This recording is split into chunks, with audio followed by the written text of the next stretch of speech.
تدرون أنا وين؟ أنا هسه يم المرقد مال النبي دانيال عليه السلام، واحد من القصص العجيبة والغريبة اللي حدثت قبل أكثر من 4000 عام في عهد البابلية في زمن نبوخذ نصر الثاني. والقبر مالته موجود داخل قلعة كركوك الأثرية.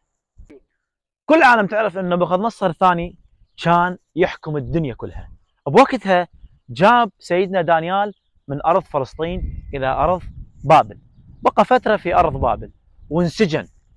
ونبوخذ نصر شاف حلم، وهذا الحلم ما حد قدر يفسره، فسر النبي دانيال. الدنيا كلها توقع فوق راسك معناته أن زوال ملكك. فكرمه نبوخذ نصر الثاني. بعد ما كرمه نبوخذ نصر الثاني خلاه له ملك وخلاه له مكان حلو. ضعفت القوة البابلية وصار الغزو الفارسي على العراق.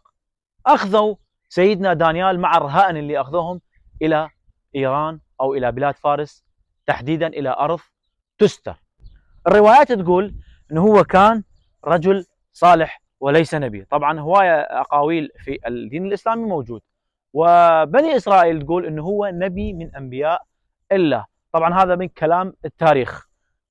النبي دانيال لما أخذوه رهينة إلى تستر قال لهم أني نبي، ما صدقوا. وفي أرض تستر كانوا يعاقبون اللي كانوا يحكمون عليهم بالإعدام، يخلوهم داخل حفرة مثل هاي وينزلون وياهم أسدين جائعين، وهاي الأسدين ياكلون الأشخاص اللي عاقبوهم.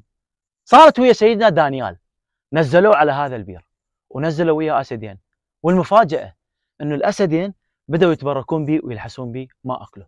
وبوقتها عرفوا أنه النبي دانيال قال أنا نبي، صدقوا بأنه هو نبي من أنبياء الله. فقالوا له أنت شو تطلب احنا نسوي لك.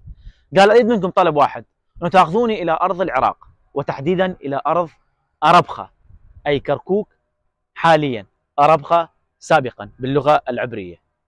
جابوه إلى أرض العراق إلى قلعة كركوك حتى يكمل الرسالة مالته.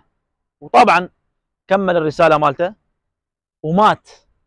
في روايات تقول مات في أرض تستر، وروايات مات بأرض العراق في مدينة كركوك.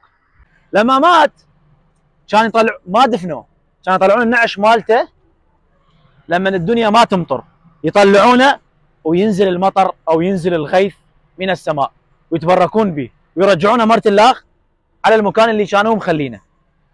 عنده دعاء لسيدنا دانيال عليه السلام أنه تمنى أن يدفنه المسلمين، وصار من نصيب أبي موسى الأشعري في عهد عمر بن الخطاب. حفر له 13 قبر بأمر من عمر بن الخطاب حتى الناس لا يلقون نعش ماله ويطلعونه ويصير فتنة للناس. جامع النبي دانيال هذا كان معبد في عهد اليهود، بعدين صار كنيسة في عهد سيدنا عيسى عليه السلام، وفي الفتوحات الإسلامية تحول إلى جامع نبي دانيال. وهاي كانت قصتنا وياكم ويا سيدنا دانيال عليه السلام. لا تنسون تتابعونا وتنطونا لايك وانتظرونا بقصة جديدة.